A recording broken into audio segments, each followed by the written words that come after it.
Basın açıklamamız başlayacaktır inşallah. O mukaddes toprakları kan gölüne çeviren Siyonist terör örgütü karşısında bu katliama sessiz kalmaya devam ediyorken biz direnişe, desteğe devam diyoruz. Kıymetli katılımcılar, değerli basın mensupları, 394 günü aşkındır Gazze'de ve Filistin topraklarında devam eden katliam ve soykırıma alışmamak, gündemde tutmak ve direnişe destek amacıyla yine bugün buradayız. Rabbimize hamdolsun ki o mukaddes toprakları kan gölüne çeviren katil Siyonist çete devleti bu süre zarfında izzetli Gazze halkını dize getirememiş, çocuk, kadın ve sivil katliamı dışında onurlu direniş erlerine en ufak bir zarar bile verememiştir. Dünyanın gözleri önünde işgal çetesi ABD'nin de desteğiyle insanlık adına ne varsa yakıp, yıkıp, tahrip ediyor. Buna karşı ise Gazze halkı dünyanın şerefini kurtarmak için varoluş mücadelesi veriyor. Bizler de bu direnişe destek vermek için 394 günü aşkın bir süredir meydanlardayız. Kardeşlerimizin yalnız olmadığını dualarımızla, sloganlarımızla, açıklamalarımızla ve infaklarımızla bütün dünyaya ilan ediyoruz. Gazze Savaşı tüm algıları, mevcut kavramları alt üst etti ve uluslararası yapıların işlevsizliğini gün yüzüne çıkarttı. Devasa Siyonist orduyla ve onun işbirlikçilerinin karşısında Gazze'nin her yerinde müthiş bir şekilde direnen mücahitler tüm imkansızlara ve yalnızlığa rağmen tarih yazmaya devam ediyorlar. Onlar mücadeleleri ve ödedikleri bedeller ile örnek bir duruş sergilemeye devam ediyorlar. Gazze'de, Cibaliye'de katliam var ama aynı zamanda izzetli bir direniş var. Umudumuzu kaybetmeyeceğiz. Aksa tufanı İsrail'in yenilmez ordusu ve istihbaratını yerle bir etti.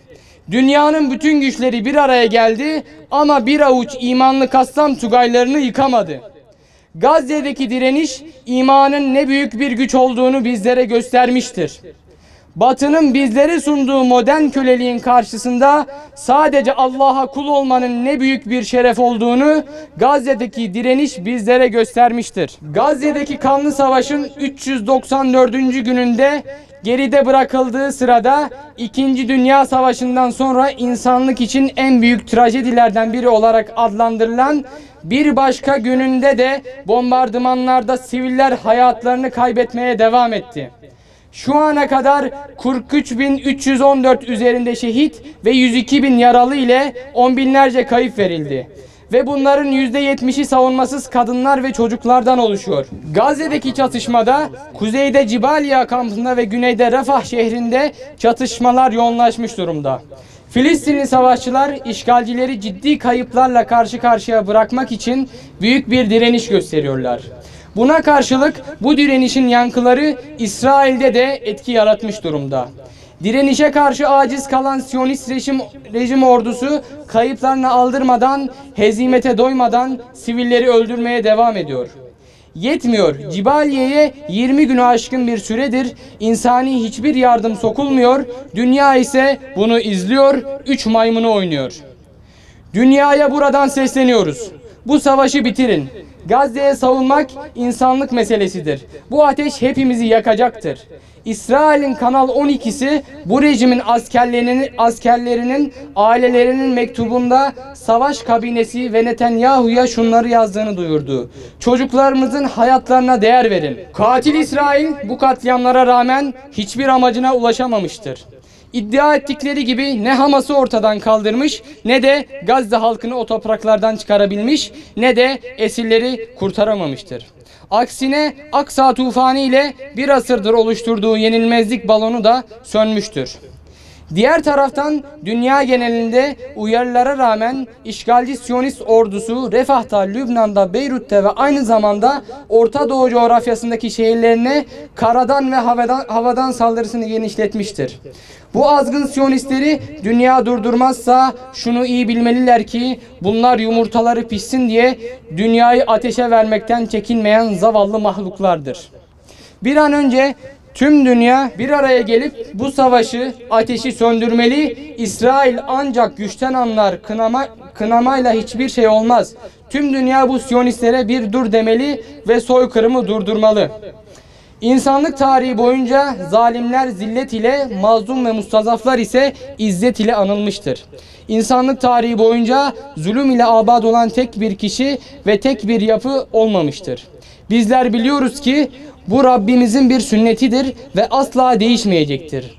Ve inanıyoruz ki dün olduğu gibi bugün de yarın da zulmedenler zelil olacak, mazlum ve mustazaflar yeryüzünün varisleri olacaktır. Rabbimize yine hamdolsun ki artık üstü örtülemeyen bu zulümlere, zalimlere destek veren topraklardan itiraz sesleri yükselmeye başladı.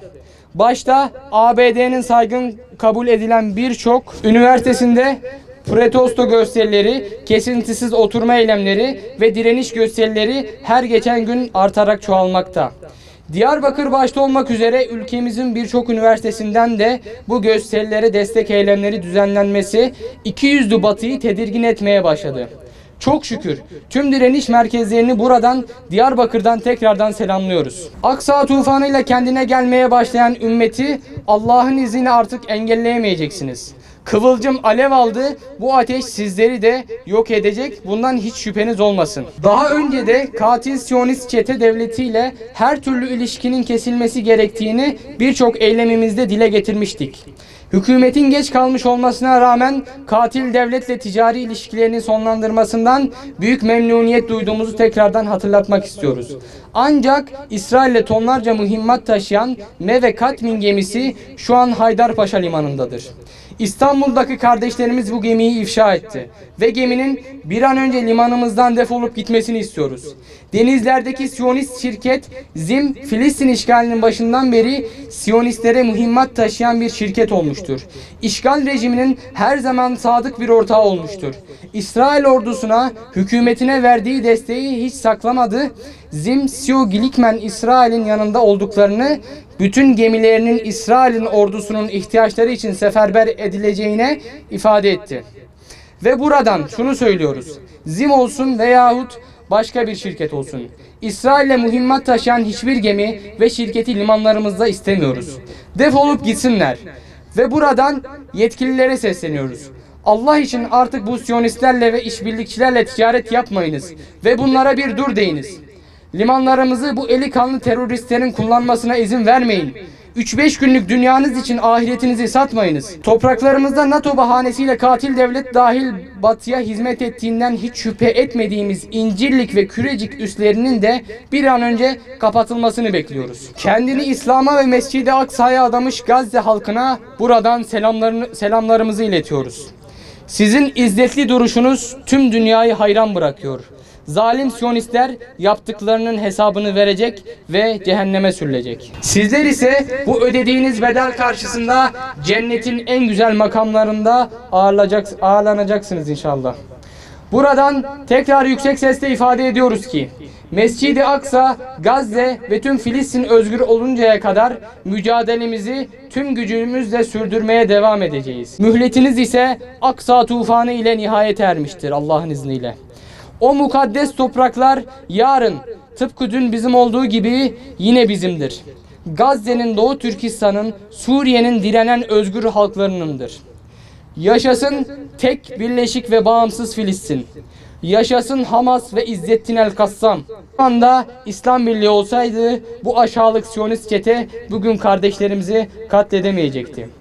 Bizim dağınıklığımızdan güç alamayacaktı. Şuradan İslam ülkelerine sesleniyoruz. Gelin bir olalım. Gazze'li kardeşlerimize yardım edelim. Bu baş belası Siyonistleri dünyanın başından kurtaralım.